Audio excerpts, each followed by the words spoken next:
Hey everyone, and welcome. We all have them, right? Those wild, vivid, sometimes totally bizarre movies that play in our heads all night. But what if they weren't random at all? What if your dreams were actually a sneak peek of what's coming your way? Today, we're diving into the ancient art of decoding your dreams.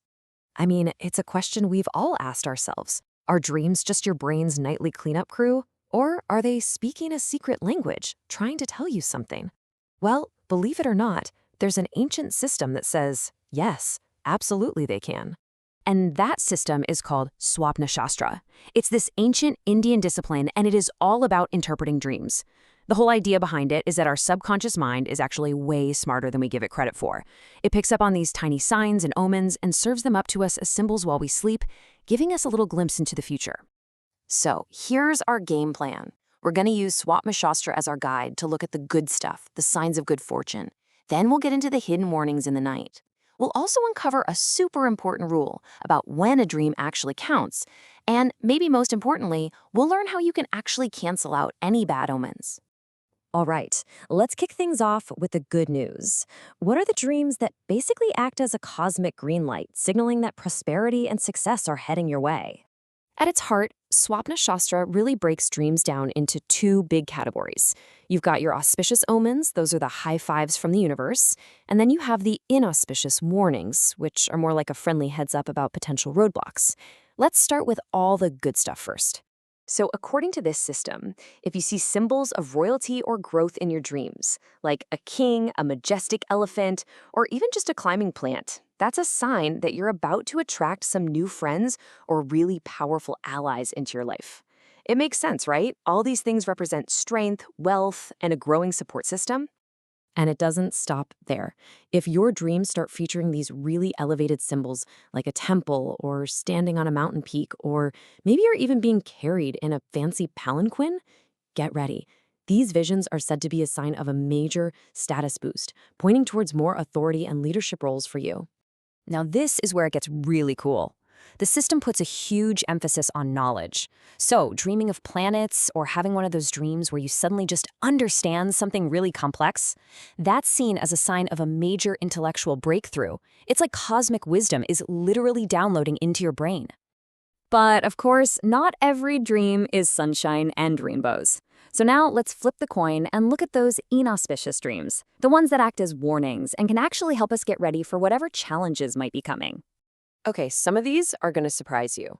We usually think of things like marriage or red flowers or a warm embrace as being really positive, right? Well, in Swapna Shastra, these are actually considered warnings. They're seen as binding symbols, hinting at a kind of entrapment or a passion that might lead you into some trouble. And then you've got the classic one we've all heard about, dreaming that your teeth are falling out. Yep, that's in here. That, along with seeing symbols of breakdown like a donkey or a camel, can point to things like upcoming illness or a financial loss. They basically represent a decline in your well-being. The most serious warnings involve symbols of real vulnerability, of losing control. So dreams of mutilation, like your nose or ears being cut, or falling into a bog of mud, those are considered pretty serious omens. And get this, dreaming of public speaking is also in this category. It's seen as symbolizing a deep fear of humiliation or losing your social standing. So we've talked about what you're dreaming, but that's honestly only half the equation. There's another huge piece to this puzzle. It's not just about what you see, it's about when you see it. So let's say you have this super vivid dream, good or bad. Does that automatically mean something is about to happen? Well, not necessarily. You see, according to Swapna Shastra, the timing is absolutely everything. Here's the crucial rule. The night is broken up into 4 phases, or prahars. A dream you have in that first phase, right after midnight, could take up to a whole year to come true. But as the night goes on, that timeline gets shorter and shorter. If you have a dream right before you wake up, in that 4th prahar, its effects could show up within just a few days.